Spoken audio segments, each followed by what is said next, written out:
بسم الله الرحمن الرحيم الحمد لله والصلاة والسلام على رسول الله وآله وصحبه ومن والاه.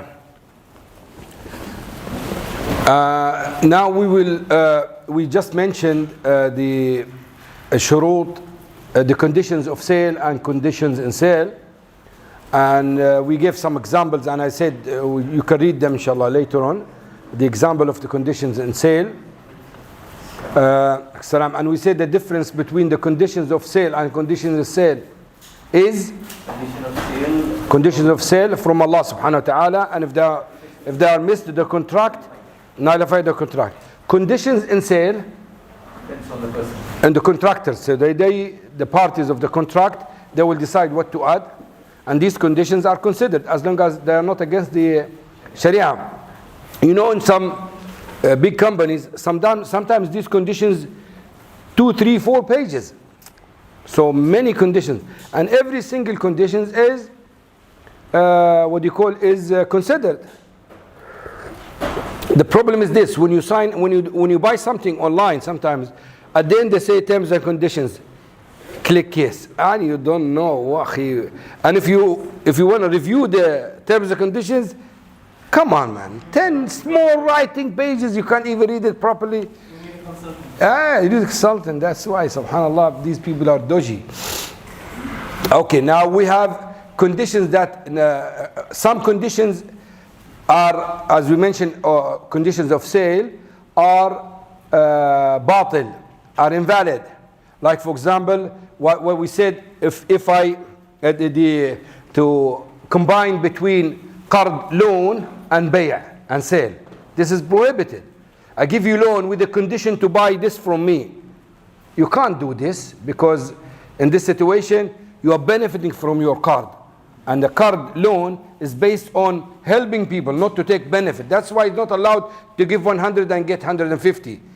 Qard is a type of contracts that helping other people, not to a mutual exchange of money. Also, some conditions of sale, when they are missing, it affects the contract because it affects the ownership of the buyer. For example, you know, lease to buy, the conventional contract. Do you understand lease to buy? What is the base nature of the conventional contracts, not the Islamic one? What's the nature of it? They will make you sign a contract to lease that house or that car, and to pay the rent, and this rent will be considered part of the payment of the ownership of that sale, and at the same time, automatically, when you finish this payment, this commodity or whatever, it will be yours, and during the rental contract, it's under your responsibility, your liability, not theirs. So they are mixing two things: sale with ijara, with rent. That's why it's haram. It's supposed to be either a rental contract or sale contract. So they're mixing it. When Islamically we differentiate between both of them and make rent what's rental contract is rental contract, and what's sale contract is sale contract. Now, this is good topic, and it's only one slide, so we just pick up few things that are important. Fadl.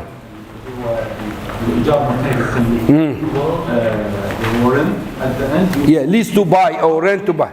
Islamic. Yeah. You make a promise to sell you the car. This is one of the options. Now, for example, we mentioned the conventional one, which is haram. They combine selling contract with renting contract. Now, what we need to understand the difference. Now, when you buy this car, you own it, and you are responsible. You are on this car. You rent this car. Do you own it? No. Who's responsible on the maintenance of the car? The major maintenance. Al-siyana al-asliya, it's on the owner.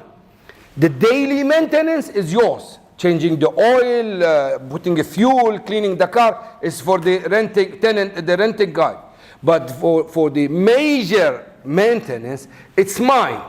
So what does it mean major? If there's a huge defect in the engine, it's not your problem. As long as you didn't cause it, something happened, it's my responsibility. Well, let's talk about house, make it clearer. When the house, daily maintenance like painting the house, electricity issues, things like this, is for the tenant to fix. Leakage in the roof, it's the owner responsibility. In the conventional, what they do, they put everything on the tenant. And that's why they tell him he has to pay for the insurance, if there is any insurance involved. Where in Islamic, it's not his problem. His problem is just the daily maintenance. Al-ijara tashghiliyya. So in Islam, what we do, we will say, okay, we rent this house to you. And we promise you, some contract they say, we promise you, if you stay with us for 5 years, we will sell it to you. Then it's up to us. Sell it to you in cheap price. And sometimes we give it to you as a gift. It's up to us. Because we made our money back. And we are going to give it to you as a gift. You can change. Sorry? You can change your mind later. It's up to you. You are still tenant. You are not, it's not binding to buy the what do you call? No obligation. There's no obligation. You are a tenant. This is one of the main difference between the conventional and the Islamic one. In the conventional, you are binding. You have to carry on until you buy. And here, you are a tenant. If you want to withdraw, you can withdraw. We took our money and that's it. There are other ways of doing it in halal way, but this was just one as an example of modifying. You have to understand one thing, brothers. We are not dealing with pure Islamic contracts. We are halalizing what we found in the market. This is a very important point. Some people are blaming us as a Sharia board, how you accept this. This is the market. The governments are not helping. They're just giving us small space to maneuver. Otherwise, they're not helping. So when we try to make your transaction halal, what we do, we fix it. That's it. And Islamically, this is existing even from the time of Prophet ﷺ. Umar ibn Khattab, in one narration, his son Abdullah and Ubaidullah, they were, I think, in Sham or Iraq, I don't remember now exactly which area.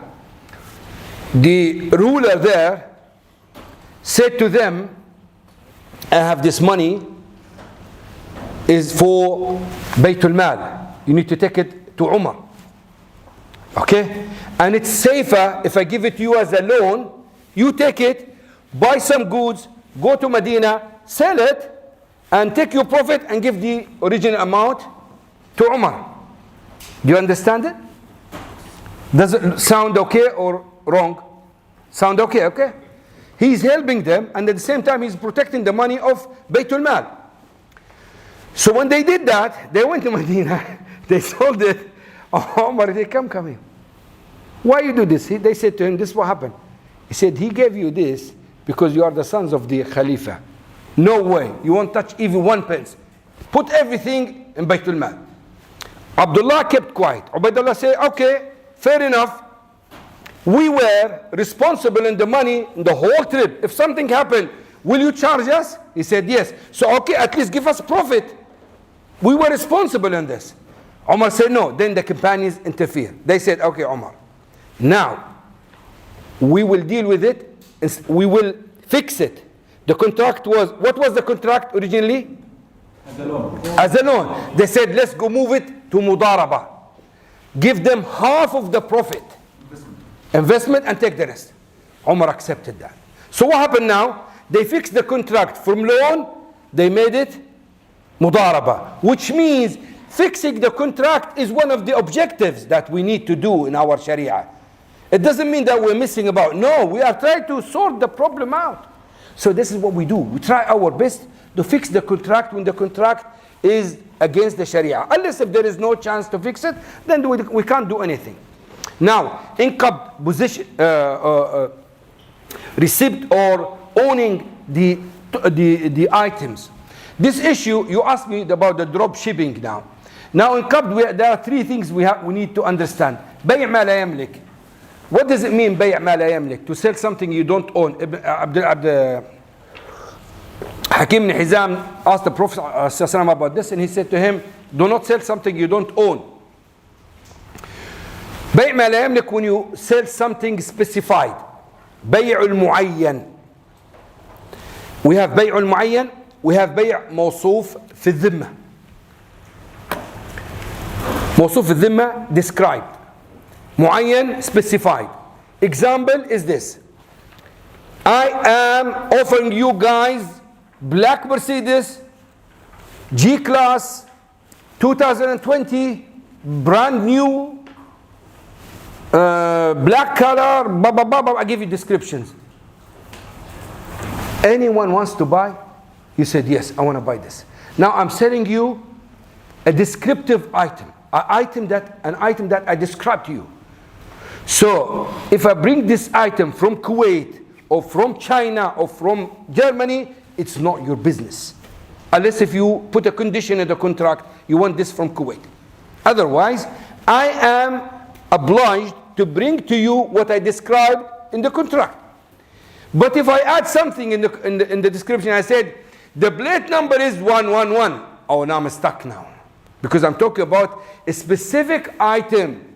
I cannot sell it if I don't own this.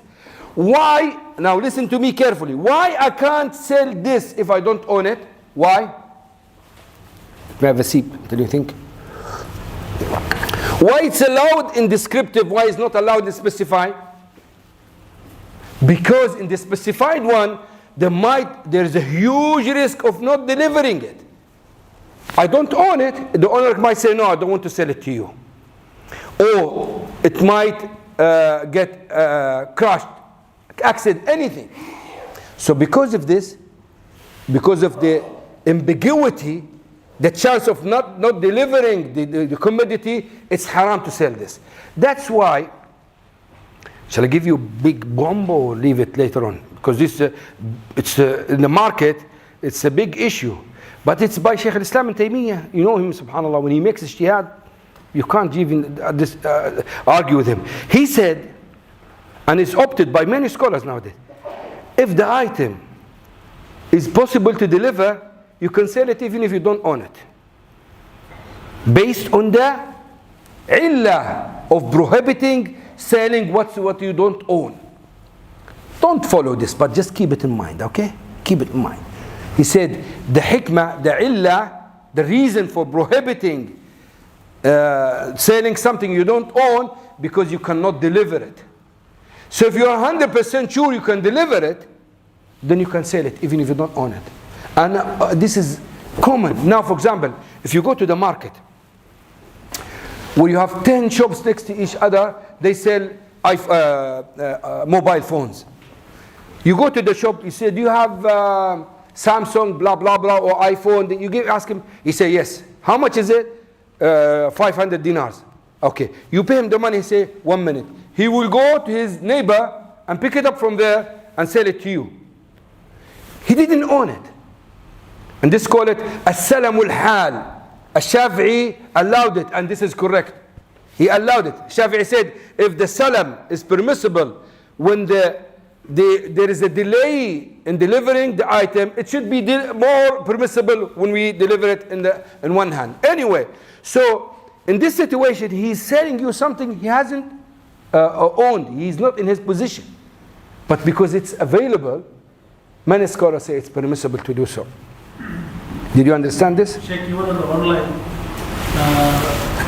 he has a website where he's showing the descriptive items. Yeah. He is not the real owner. He has the third party. I don't blame you because you're an IT guy. And today I respect all the IT guys. The time is, because he asked me about drop shipping. This is exactly what you're saying now. Deal with it as a salam. So you have a website, you put the items there, you don't own them. But you have a supplier in China or anywhere, and the items are there. So when you sell them to me, at that point you haven't bought them yet.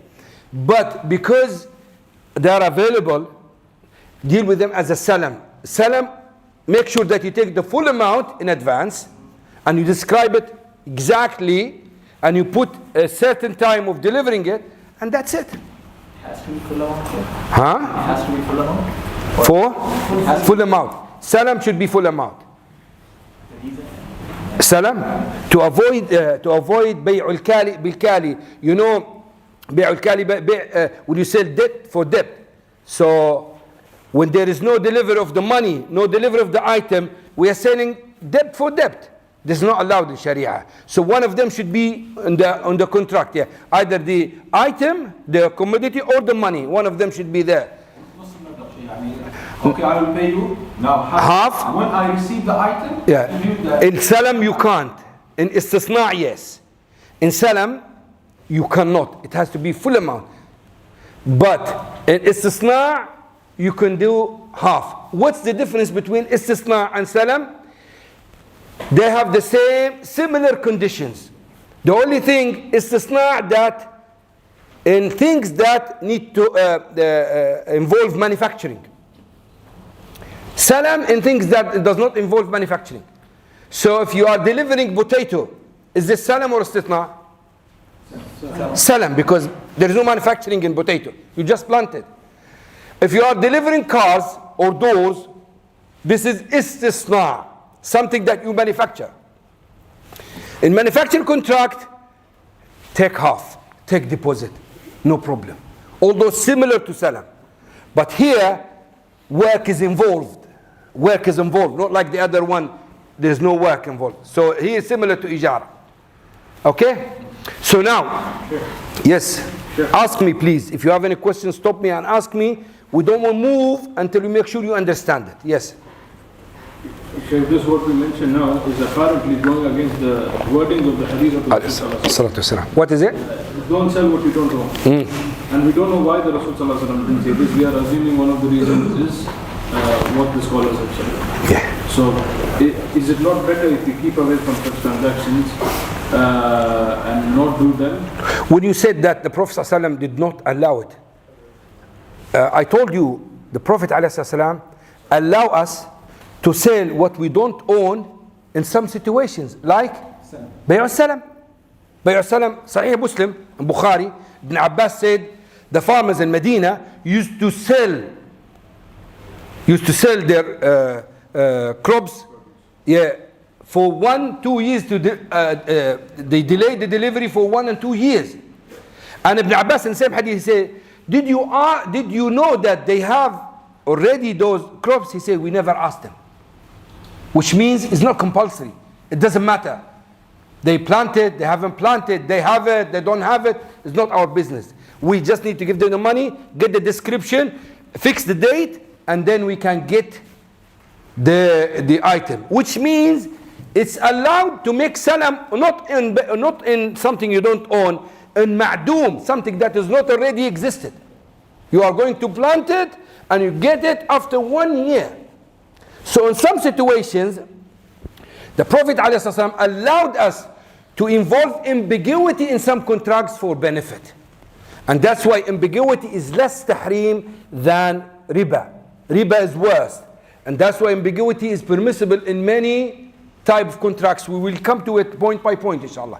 So the Prophet ﷺ allowed us, so we understood that ambiguity is the main issue in that contract. That's why we know, understand now, if the reason is not there, we can allow it. Yes, Akhi. In case of the supplier is not able to deliver the goods, so in this situation we are obliged to pay the money back, right? Well, yes, he pay the money back, yes. But when you say he cannot deliver, usually it shouldn't be this way. Because when you promise to deliver, it doesn't mean that you must have it from that specific farm. You have to provide it. You can go buy it from the market. But anyway, worst case scenario, you wait for him or you tell him to give you money back. Hassan. Sheikh, in the case of potato, the example that you gave, some of the farmers, they don't have the finances to cultivate for that amount of time for that period. So what they do is they come to traders and the traders will pre-finance it. Yeah. Basically buying the potatoes in advance for the future. Yeah. Okay, so This is the salam. It's allowed. As long as the time is fixed, the date of delivery is fixed, the amount of money is paid in full, and the description of the item is given correctly, khalas, it's fine. So at the time of cultivation, let's say there was a reduction in the harvest, or let's say an increase. So you... No, it's not my problem. The contract is done now. You owe me 10 tons of potato. It doesn't matter. You get it cheaper, expensive, you make profit, you lose, it's your problem. I paid you, I owe you potatoes now. That's it. Yes, Akhi. Salam. So if you're selling on the website, you have to mention that you don't own it. No, you don't need to mention. بيع السلم, Ibn Abbas said, ما كنا نسألهم. We didn't ask them whether they do have it or not. You don't need to mention this. As long as you are sure you can provide it. The same way that the farmers own a tree, for example, 100 mango trees. But in our area, it's a custom that they will auction. They will? Auction. Okay. But there is no mangoes here. Yeah. One season, Yeah. 10,000 kg, for example. This is a custom in our area. Yeah. We don't know how much yield we get it. There may be profit, there may be loss. Is it permissible? Repeat the question. I just want to make sure I understood you. Farmer has 100 mango trees. Yes. He auctioned it for one. He auctioned what? The mangoes that it will yield in future. He auctioned the fruit. No, this is haram. In Salam, you cannot specify the item. I told you, you cannot specify a mango from that specific tree. This is haram. You tell them you are bringing you mango. And it's your responsibility then. You get it from your trees or you buy somewhere else, it doesn't matter. Because if you specify it as you mentioned, this tree might not give any mango. So what will happen now? There is a loss here. In Bay'u Salam, you cannot specify the place of that item, or you cannot specify the item. You remember I gave you example of the black Mercedes? If you give the plate number, this is mu'ayyan. So if you're selling that mango from that specific tree, you are selling Bay'ul Mu'ayyan. Now, you cannot sell it without owning it. And not only owning it, without having it a reality. You understand me? So, selling the trees is fine, but selling the fruits which are not there is not permissible. But describing mango with that description, which you think it's your mango, it will come like this. With that specific amount, after 1 year, 6 months, whatever, it's permissible. Did you get the difference? Good. Good to say Allah. The difference is this. You have 100 trees of mango, okay? And what's your name, Akhi? Tanweer. Tanweer is a trader that deals with mango as well, okay? So I made 2 contracts. Contract with you on that 100 trees, that whatever comes from this tree next harvest season, I will buy it for 10,000. And we're expecting to have, let's say, 10 tons, okay? Or let's say we contract on those trees. Whatever comes from those trees, I will buy it for 10,000 dinars. Then I came to Tanweer. I said, Tanweer, I need 10 tons of mango. After 6 months, the description is this, that, etc. And I give him 10,000 dinars. The contract between me and Tanweer is salam, and it's permissible. You know why it's permissible? Because now, after 6 months, Tanweer, even if he was relying on his own trees and the tree did not give any mango, he can go and buy from the market. Because we contracted on the specifications and descriptions of the mango. In your situation, it's haram because we are contracting on something is not existing. It might come, it might not. The delivery is not 100% guaranteed. So this is ambiguity, and here is Bay'u Salam. Bay'u Salam has some type of ambiguity, but it's deliverable. The item is deliverable. He can't come and say after 6 months, sorry, there is no mango on my farm. So what? It's not my problem. I didn't contract on your farm. I contract on 10 tons of mango. Get it from the market. You get the money, get it from the market. If you can't, then you give me my money back, that's fine. But I'm telling you, the reason of undelivery is not existing in this contract, while it is clear in this contract. The risk is high. You can't guarantee this trees will give mango or not. Yeah? Sheikh, in this case, you are specifying the quantity of mango in this example. So if I take a different example, so let's say there is a fishing boat. So the fisherman goes to the sea, stays for about 2 weeks and brings certain amount of fish. Yeah. Our agreement is we are paying the cost of fuel, cost of people going there, their salaries and whatnot. Who's paying this? Let's say the investor or the trader is paying for the boat. Yeah. He goes, brings the fish to the shore. Yeah. His priority, our agreement is that whatever the fish which is coming in, or let's say for example tuna, he went for tuna fishing. Yeah. Whatever the fish is coming, first priority is for me. You are the fisherman. Trader, Yeah, a trader. Okay. he has to give me the fish first. What do you mean? Give you part or what's the agreement? No, let's say for example when you get tuna, Yeah. you will test the tuna. Yeah. If the quality is good, I buy. Yeah. If the quality is not good, I don't buy. Yeah. So, but the first priority, because there is a huge demand for that, first priority comes to me because I have invested in his overhead. You didn't invest it. You paid the expenses. Yeah, I pay that. Yeah. Make sure you use the right term. You didn't invest it. You pay the expenses. So what's the expenses for now? For giving you priority. Yes. Is this correct? That's correct. The price will be determined at the time when it comes to the show. So basically you're paying, let's say, 500 dinars to get priority from the market. It's like subscription fees. Similar to this. You know when you subscribe in some markets, so you can go and buy. Only those people who subscribe. I need to think about it. It looks okay, but I need to think about it because there is a little bit of ambiguity, but generally speaking, it's similar to subscription fees. Tamam. Someone want to ask something?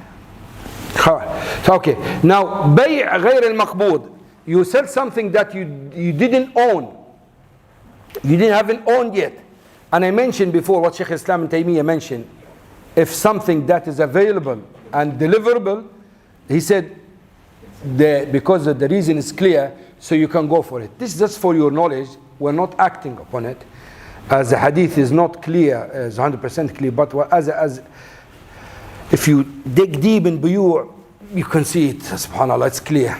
It's clear what he was saying. But subhanallah, it's best to respect the text and stick to it unless if there is a necessity. Okay? Okay. Now a qabd, receipt or owning the possession of the item. What does it? What now? What's your name? Zaid. Zaid sold his car to me. Okay? I gave him the money. We signed the contract, got the paperwork, everything is done. The car will be delivered after 2 days. Now, in this period, who owns the car? You. Me, because I paid for it. Okay. Who is responsible in the car? Zaid, because he hasn't delivered it yet to me.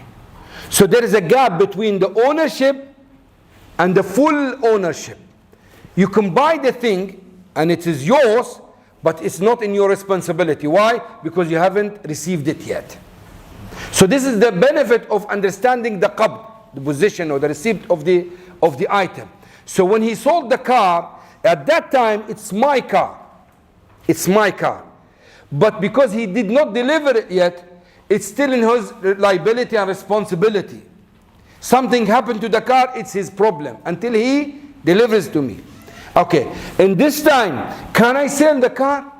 I can't sell it because I haven't got full ownership of the car because the car is not delivered. Although it's in my name, but it's not delivered yet, you can't sell it. That's why the Prophet ﷺ hadith said, tomorrow we read it inshallah, نهى عن بيع الطعام حتى يقبض. You can't sell the food until you have full possession. Another hadith said, move it from place to another place. Just give full ownership of the item. So we have ownership, then possession or receipt, qabd, then full ownership. Before that there is a gap. So you have to understand this. Now, what does qabd mean? This is the question. This is the headache. What we mentioned just theoretical. Now we talk about practicality now. Now we are not the time of Imam al-Nawawi ibn Taymiyyah. We are in 2024. So completely different century. Different companies. different facilities, different delivery system. So what does qabd mean? How do we go for qabd? First one is by, we'll go for the English one. According to what? Custom. We go and come back to custom. According to custom. Now, let's go to the second one, third, and come back. Real estate. How do you deliver real estate? You take it up and give it to me. How do you deliver the real estate? If I buy your house, how do you deliver it to me? I give you the key and leave it and go. So if I give you the key and I change the lock, is this delivery? Not delivery. Is this correct? It's not delivered yet. So is it? And then earthquake happened, flat collapsed. Who's responsible? The old seller, because he didn't give it to me yet. It's not on my liability. You see, these small issues makes big difference, especially when it comes to currencies, the currency exchange, and sometimes in 1 minute the price goes crazy. If that minute is in your liability, you are lost. If it's his liability, is lost. So make sure you differentiate. You give a clear time difference between the liability of the buyer and the liability of the seller. Yeah. So in that point, the liability moves from the buyer to the seller. In that position, he has full ownership. So the real estate by giving it, food, clothing by moving it and giving it, moving from the location to another, to the buyer's location. Cash by taking the money. So when you sell, if I want to sell pound for dinars, we have many options. Option one, I've got the pound in my pocket, you have the dinars in your pocket, and we just hear now how much we hand to hand. Assalamu alaikum. This is clear, and no doubt about this. Now, if imagine that I forget your name, Munir, Mubin. Mubin wants to buy the money from me. I've got the cash here in my pocket. I have 1,000. I don't have, but I have 1,000 in my pocket, pound. And he wants to buy it for how much? 500 dinars? 400 dinars? Whatever. He doesn't have cash. He just log into his bank application. I give him the 1,000 and he click send to my account 400 dinars. And I check my account, it's there. Is this qabd? Wallahi. You see, is this qabd? What do you think? Yes, it is. Oh, you do it. Don't be innocent. You do it every day. I mean, this is your life. Don't say, no, I don't know. You have to know. Otherwise, don't tell me you don't do this. You transfer money and you send money and you get money. I'm not saying buy and sell. You do this. Forget about, okay, this example, put it aside. Now, what's your name, Akhi? Mu'izz. I owe Mu'izz 1,000 dinars. He said to me, grab me, I need more money. He said, just calm down. I log on in front of him. Bim, I transfer 1,000 dinars in his account. He saw it. No, I have received it. Can he say this? Can you say I have received it? It's already in your account. So he received it. So why you say it here is not qabd and you said here is qabd? It's the same, isn't it? The money is there in his account. According to the custom, it's agreed upon. He received the money. Even if you go to the judge tomorrow, you say the money is in your account. So why you are crying? Although there is no one standing in front of the bank with the money, when you click, he goes to my account and deposit the cash there. It doesn't work like this. Just numbers. Numbers move from this account to this account. The real cash, the central bank or somewhere else, they will do the exchange later on. This is the life, isn't it? That's why qabd is based on urf. Otherwise, I don't know what will happen to us. You can't live. If you don't base the qabd on urf, it doesn't work then. This will be considered hand in hand because of that. Sorry? Yeah, of course, this is hand to hand. Because the qabd, the Prophet ﷺ, when he gave example hand to hand, he gave the pure, clear example. But he didn't say anything else is wrong. As long as it does the same job of hand to hand, it will be considered as a qabd. And qabd is based on urf, on custom. So whatever. Now when the hadith said hand to hand, he means the hand of the seller to the hand of the buyer. Is this correct? Okay. He is the buyer. I am the seller. Okay? So he's giving me 500 dinars. I'm giving him 1,000 pounds, not to him, to his agent in the UK right now. Is this hand to hand? Yes. It's hand to hand. Although it's not the buyer's hand, it's his agent, but it's hand to hand because it gives the same ruling of hand to hand. The point of hand to hand, I forgot to mention something at the beginning. All the ahkam of mu'amalat, transactions, are mu'allala. The wisdom and the reason is clear. Not like the ibadat, the worship. Now, why the dhuhr is 4 rak'ah? We don't know. Why the witr is 1 rak'ah? We don't know. Why the maghrib is 3 rak'ah? We don't know. Why the riba is haram? It's dhulm. We know. Why it's halal to buy and sell? Because people need this. We know. So all the transactions the reason of the transactions are known. So that's why they call it mu'allala. That's why we knew that the Prophet ﷺ, when he said hand by hand, he meant it must be immediate exchange. In any way it happens, it does the job. Either directly to his hand or to his agent, to his account, as long as it does the job. Now, if you buy the money, the 1,000 from me, and I deliver it after 1 week, and the pound goes down, will you lose?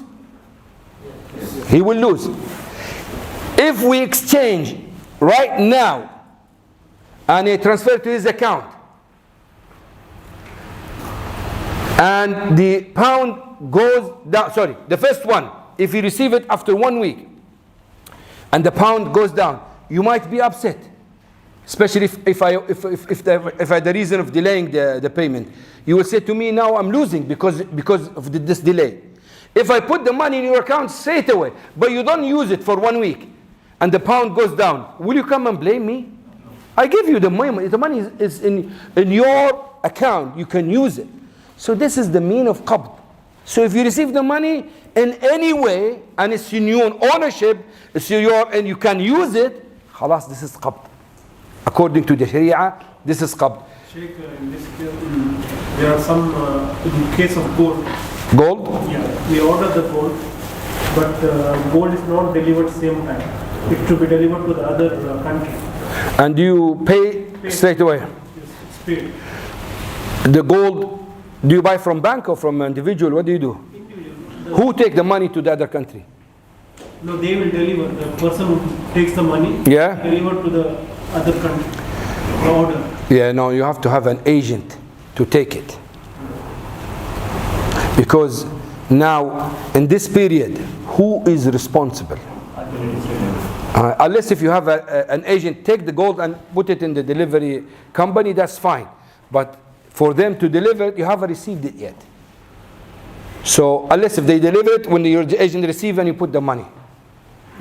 I don't know this transaction anyway, so but this is generally a general answer. So I need to look at the contracts, what they do. But according to what you say, this is not delivery. Even in the case of jewelry, if someone sees the design, it's not available. It's there in the picture. Yeah. I order it. I want this design. Yeah. So do you pay? I pay. And when you receive it? After a period. No, you can't. You can't do this. It has to be on spot. Yeah, be exactly. Unless, who can answer? Unless, no, salam can't work in gold. No. You're paying only for the design. Huh? No. You're paying only for the design, but not for the gold. No. Unless if I'm paying not money. So if I'm giving a car, and I'm taking 1 kilo of gold, is it permissible to delay? If you're taking what? I'm giving a car and I'm taking 1 kilo of gold. Buying and selling? It's buying and selling. Yeah, I'm giving car, exchange a car for 1 kilo of gold. Yes. What's yes? You can. You can. Yeah, because no, it's not gold for gold, isn't it? The car is not money, so you can delay it. Now, of the money, because the money has the rule of gold and silver, we will come to it. That's why it's haram to delay. But if it's not money, that's fine. And it happens, you buy gold for something else, then it's fine. You give your flat for 10 kilo of gold. You can receive it after 1 week, 1 month, no problem. Hassan, before, sorry. Yes. Sheikh, so in that case, can we buy gold on a credit card or a debit card? A credit card, if I mean, the gold will be, you are in a shop and you buy by credit card. Yes, I go. Yeah, that's fine. That's fine. You know what? Allah musta'an. How did you know it's delay payment? From my side, Okay, it's like this. Let me explain to you. Sheikh Ahmed is the gold shop. Okay? I am the buyer. You are the bank. When I use my credit card like this for 10,000 pounds, what will happen now? In this moment, straight away, 10,000 from the bank account, my account, will go to his account. To the Ahmed's account. So now, the gold I'm taking, I'm already paid for it. Now I have a loan with you which has nothing to do with this contract. You lend me 10,000 pounds for this period. So it's another example. If you are not a bank, you are Hassan, you give me 10,000 to pay him, so there is no debt involved in the gold contract. The debt is between me and you. A separate contract. Did you get it? But in MasterCard, Huh? credit cards, the credit card, Sheikh Ahmad will not get the same time because there is a transaction time. No. The numbers will go straight away. Number will go straight away. Khalas. That's what I'm telling you. This is qabd based on urf. What does it mean that numbers will go straight away? So from my account, 10,000 deducted and went to his account, deposited in his account. So if you log into his account, you find 10,000 pounds available in his account. The procedures between the banks, that is not your business. Because now he owns 10,000 pounds and he got that pound money in his account and he got the gold. So it's immediate payment. Did you understand it? Credit card, there is a delay. No, it depends. It depends. Deposit it right away. That's what we try. Yeah, no, some credit card they give you straight away. Some of them they delay. I'm talking about those immediate payment. If they delay, then no. If there's delay, no. Unless if there is delay that is big. ها؟ كم تاخذ وقت؟ يوم يومين. No. There, straight away. We have two cards here. One is a debit card. I know. Yeah, and the credit card. Yeah. It takes time to show up in your application, yes. But in the bank, it's gone. It's gone. No, the money is deducted from our account straight away. Exactly, this I'm telling you. No, are you talking about debit card or credit card now? Credit. Yeah, as soon as you swap your card, the money is deducted. It doesn't show up in your application maybe in 2 days, yeah, but the money is gone. It shows as unbilled. Sorry? It shows as unbilled. Unbilled. Yes, but after a day or two, it shows as billed. Which one? The merchant? No, the merchant or you, the buyer? What about the merchant? Doesn't receive. He hasn't received it straight away. Khalas, he hasn't received it. It depends. Some scholars, even the Yufi, they in some transactions where they allowed up to 3 days. Why? Because of the need, especially the holidays are different. Saturday, Sunday, some countries, Friday, Saturday, so allow. And Malikiya, long time ago, if Madhab Maliki, as-salam, they allowed 3 days delay for the money to pay. Although it's compulsory to give it in one time in the majlis of the aqd, in the contract meeting, they allowed to delay it for 3 days if there is need for that.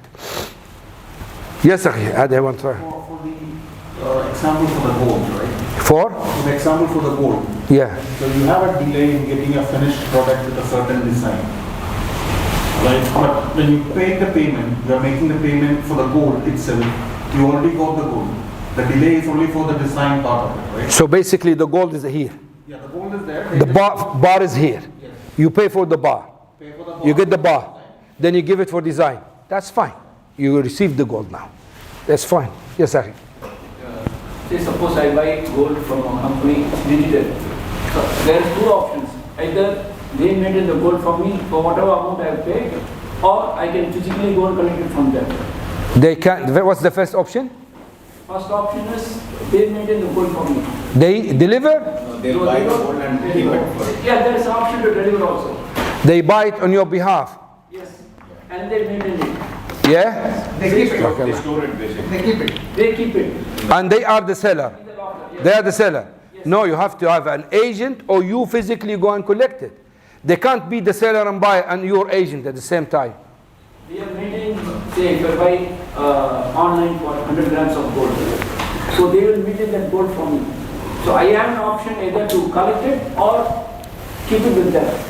Okay, you say you have an option to collect it or keep it. You have to collect it.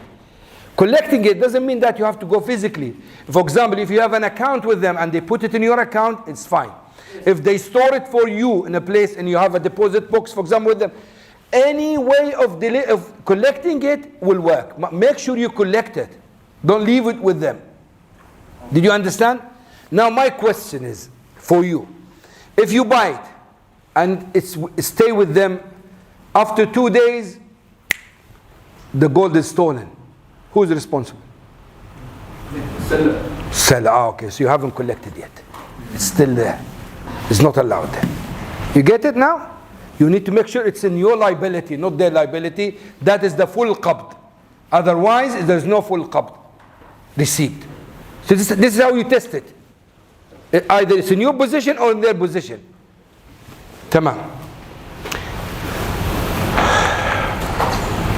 Now, subhanAllah, we're digging inside these issues, and you'll be fighting more and more with me. I'm halalizing for you, and you're saying to me, no, it's not halal. Yes, sir. This is the fight for tomorrow. No? Huh? The fight for tomorrow. No? Yeah, before I leave. Because if they tell me off today, no, there's tomorrow. Yes, sir. We were on the topic of delivery. Yeah. So there was a thing which happened. Let's say a company gave me money, let's say 1,000 dirhams, to deliver something. To deliver. To deliver a product. Are they buying the product or they paying for the delivery? They're buying the product from me. Okay. Okay, so let's say for example they're in Malaysia. Yeah. So they paid me 1,000 dirhams Yeah. to deliver the product, to buy it from me. Yes, that's fine. So I failed. Okay. Is this 1,000 just for delivery price or for the whole price with delivery? That's fine. So the 1,000 for the product with delivery. Yes. That's fine. You failed to deliver it. I failed to deliver. That's fine. So the amount which came to my account is 1,000 dirhams. Yeah. So I transferred the whole 1,000 dirhams plus the transfer fee, so that he will receive the equivalent 1,000 dirhams in Malaysian currency. Yeah. But when it reached at that time, because transaction means the whole process took about 1 month. Talking about? Yeah. He sent the money and then Yes, yes. he couldn't deliver and so on and so on. By that time, the value of Malaysian currency went down. Yeah. So at the time of he sending me money, he sent 4,000 Malaysian ringgit. Yeah. When he received, it was 3,500. No, make sure you give him 4,000. The money he gave. Unless if the contract was, for example, with dollars. Give him the amount that he gives you. But the contract was signed for not Malaysian ringgit. Khalas, you give what is in the contract. Contract is dirhams. Khalas, you give him what is they have in the contract. Contract is 1,000. This is the amount of money you owe them. You understand me? The amount what is written in the, because as you said, currencies go on up and down. So what is written in the contract, this is what you owe them. Now, muharramat. I think what we'll do, inshallah, today, I will not finish everything, but tomorrow we'll finish the rest, and then the ahadith of the Umdat al-Ahkam, I will pick up some ahadith from different place, and I will test you. Why is this haram? You will understand then the wisdom behind saying, the Prophet I'm saying this is haram or halal. You will understand then the reason. Because you keep reading the hadith, the Prophet naha an bay' al-gharar, he prohibited us from ambiguity sales. So what's ambiguity? Now you have to recall to these all examples, and you will understand why this is prohibited. So Now, first of all, mubah, halal is permissible is broader than prohibited. So what is halal is more than what is haram. Haram is specified, specific transaction, specific item. The rest is halal. Yeah. Let me just see the Arabic one. Yeah. What is prohibited usually has ambiguity, has risk of delivering, or riba, bad things, bad impact on the people. That's why it's prohibited. Anything that does not affect the people, it will not be prohibited Islamically. And when we say affect the people, I'm not talking about individuals. It could be good for you. If you're a rich man, riba is good for you. You sit down and you lend people, no liability, no responsibility. You get your money back with profit and you're relaxing. It's good for individuals, but it's bad for the society. So that's why you mentioned before, transactions is something, we don't look at it individually, we look at it based on the society situation. So all the muharramat, all prohibited transactions has defects, has problems, has bad impacts on the society. Usually there is an alternative for the haram. When Allah prohibits something, usually we have an alternative. That's why, for example, buying and selling is an alternative of riba. وَحَلَّ اللَّهُ الْبَيْعَ وَحَرَّمَ الرِّبَى. Instead of, now, gambling. You know gambling. Why gambling is haram? You don't know what's ambiguous. How is it ambiguous? How? Nothing's fixed. Give me an example of gambling. You selling something in the pocket. No, gambling, the lottery. You pay less, you're not sure whether you buy a ticket for $1. You might win 100,000 and you might just go and sleep and that's it. So what is the gambling here? you don't know what you paid the money for. Huh? You don't know what you paid the $1 for. Sorry? You don't know what you paid the $1 for. No, I paid it for this money. I'm waiting for this. It could happen. Someone could say to you, okay, when you buy this car, you might make a profit, you might lose. This is gambling. Is gambling? You might win or you might. Any sales you involve in, you might make profit, you might lose. So what's the difference? Some people are losing because of it. Sorry? Some people are losing because of it. No. Majority are losing. No. It's correct. It was correct. But this is not the issue. There is a clear thing in front of you. For the people who's losing, Yeah? they're not getting anything. Like, there's no return goods received. There is no transaction. Exactly. There is no commodity in the gambling, in lottery. What is the product? You're paying money for money, isn't it? You're buying a ticket for £10 and you're expecting 100. There is no car involved, nothing. So you are not sharing any responsibility or liability in anything. But where if you buying this car and the risk is high, or you're buying shares where the risk is high, there is a commodity involved. In this situation, there's no gambling, there's high risk. So what's the difference between gambling and high risk? In high risk, there is a commodity involved. In gambling, there's only money. So when I buy a ticket for £10 and in the lottery, and I might get 100,000, I might get nothing. Is there any commodity involved? Nothing. It's a pure gambling. If I buy shares and there is a high risk of losing or making profit, is it permissible? Yes, it's permissible because I'm buying goods. And this is the business takes place, the mentality of the person, the way he thinks, So high risk is the best alternative for gambling. You want to make gambling, instead of gambling, go for high risk business. High risk business, you can make high profit, you might lose. The same with gambling. Yeah. Yes? So now we said if there's no commodity, it's a problem. Say for example, we take the 100,000 dinar. Say for example, there's a lottery for 1 kg. And the price is 100,000 dinar. We take the 100,000 dinar out and put a G-Wagon inside. We put the? G-Wagon, Mercedes G-Wagon for example. Okay. So this is a high price, high value item as well. No, can you explain again? I didn't get it. Instead I pay 1 KD. Yeah? And then there's a lottery. Yeah? Of say 100,000 KD, I can win 100,000 KD. That's fine. This is haram. This gambling, yeah? So now if instead of I buy this 1 KD lottery, Yeah. and instead of 100,000 KD, there's a car. Car. Car. The money, there's a high value car. Yeah. Okay? This is okay. No, it's haram. You remember at the beginning we said money, it doesn't mean currency. It means anything valuable. So the same, you are making gambling now. You're giving 1 dinar for the value of this car. Forget about the car. You understand? You're not buying now. Now, the example of buying that car, you go and buy it and take it and look at the market, goes up and down, or you buy these shares, you own it. In the gambling situation, if they take the 100,000 and they put a car, are you liable for this car? Do you own the car? How can you own the car? By luck. By luck, isn't it? And when you buy the car here, do you buy it by luck? No, you go and you sign a contract and you take the car and then you start shopping, try to shop around or sell it. So completely different. So putting a car, it doesn't mean that the money is changed. The money is there because you are gambling for the value of this car. Because at the end of the day, you're getting something. What's the ta'rif, the definition of gambling? They said, غرم محقق وغنم محتمل.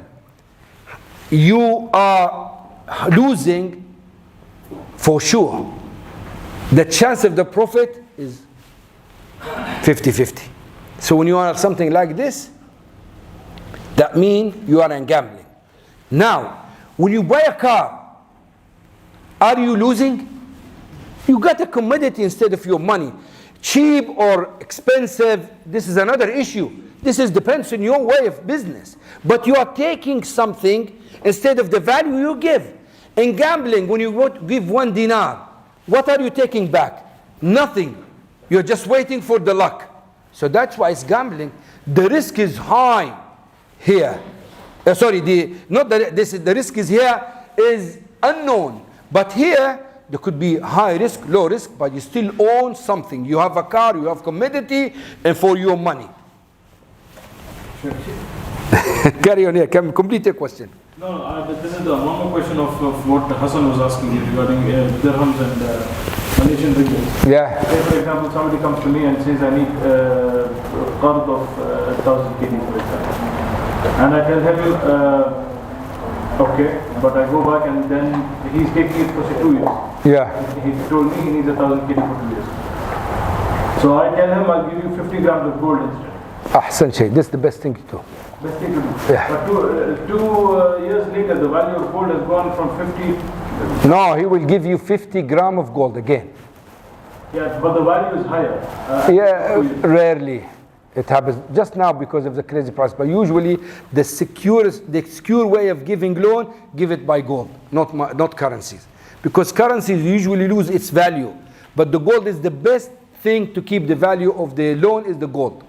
But even if it goes down, if it doesn't go 1/3 above its the normal price, you just take it back. Whatever. But if it's more than 1/3, this is another issue. Forget about the gold. Now, if you give him dollars, and after 2 years the dollars go down, you give him $2,000, you get $2,000. Except if the money goes crazy, like what, for example, happened for the Syrian liras in the war.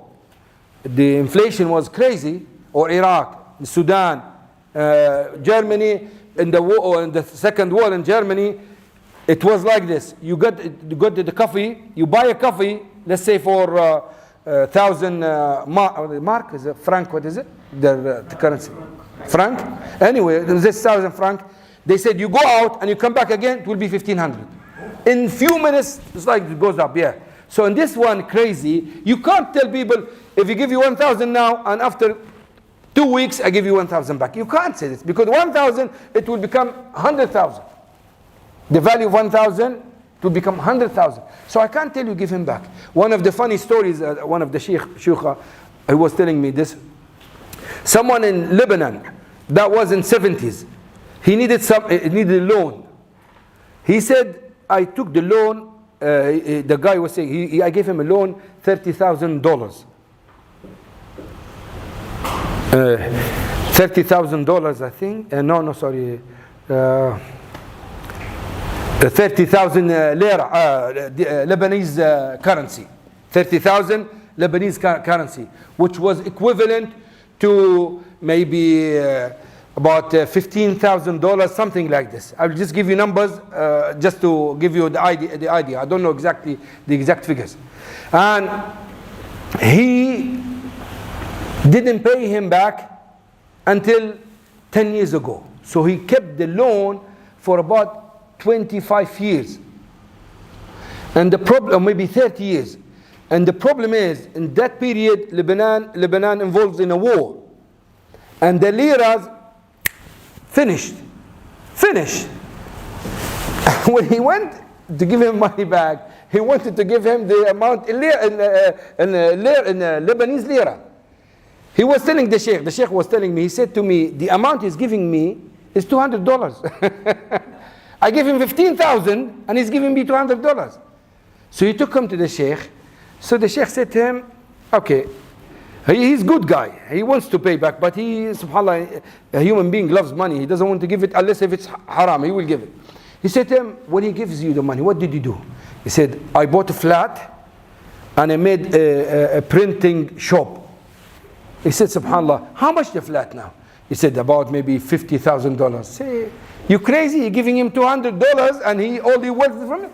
So alhamdulillah, they made the sulh and they gave him a good amount, so he made him happy and they're happy, and they took it from there. So sometimes you can't, by logic, it's impossible this is the deen. You can't be the deen. I help you, give you loan, and you destroy me. It doesn't work like this. Allah subhanahu wa ta'ala said, مَا عَلَى الْمُحْسِنِينَ مِنْ سَبِيلٍ. There is no harm on the people who wants to do good.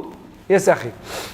I have a question about the salary contract. So when I signed my salary contract 5 years back, my salary could buy around 100 grams of gold. Gold? Yes. Yeah. That time. Yeah. Now I can just have 70 grams of gold. Okay. Although they raise my salary by 50 now. Yeah. But still I'm losing 30 grams per month. So? Is this contract valid? Allowed? It's valid as long as you agree. Because do they renew it every year or what they do? Yes. Khalas, when you sign, you are happy. You can refuse if you don't want it. Because you sign it, you are happy. I was going to say, do you know the fun play games that they have, where you pay money like 2 KD and you definitely win a toy? Sometimes they say you can get any of these toys, small toy, medium toy. This is gambling. We will come to it. Because you're paying why it is haram here? Did you understand the question? Can you raise your voice, Akhi, so people can hear you? So, you know, in the fun fairs where they have... Fun fairs. Or the moon, sometimes they have the duck or something. You have to, if you win the game, you win something. You pay 2 dinars, for example, and might get big toy, might get small. You don't know the commodity you are buying. And we mentioned a pillar of a sale contracts to know the price and to specify the commodity. If it's unspecified, it's gambling. So it's haram. This is gambling. This is gharar. Yes, Akhi, someone was raising his hand here. There are some banks, they are telling like you keep some amount like 100 KD for a particular time. You have to keep always be there. After some time, they will draw lucky draws and they will give more amount. Like is it Islamic or non-conventional? It depends. If it's conventional, they usually, this is a qard ribawi. This is a loan involved riba. If it's Islamic, you know what they do? They invest it for you and they give you a percentage. That's fine. Percentage of the profit. And in the contract, they will stipulate that if they lose, you lose with them. This is what they do. Yes, Akhi. Hassan. If you look at the takaful, the insurance method. Yes. For example, whatever you are giving is like they consider it as a sadaqah, right? Yeah, tabarru, yes. Yes. Yeah. So, looking at the gambling principle, if someone comes up with an idea saying that, okay, this is a donation. Yeah. It's not that you're buying or anything. It's just like Where? A lottery? in the lottery. Yeah. So there is an organization. Yeah. They are collecting this money. Yeah. So as a donation. Yeah. So no liability, he pays off, that's gone. Yeah. But all this money, what they do is they come up with a method. So it becomes a charity organization. This is what a charity do. If I have a charity organization, what I would say, brothers, donate, please, donate. So I get the money, then I spend it, I give it back to him, give someone. That's fine. The binding contracts is gambling. Tabarru' philanthropic contracts is fine. There is no gambling. We will come to ambiguity, and this is one of the conditions of the ambiguity. Ambiguity involves in binding contract, in exchange contract. Tabarru' unilateral contracts from one side, ambiguity is fine. Now if I give you example, if I'm here, let's say I lose, la qaddar Allah, my mobile. I say, brothers, I lost my mobile. Whoever finds my mobile, I will give him 50 dinar. All of you start searching. Then Zaid found the mobile, came to me. And I give him 50 dinar.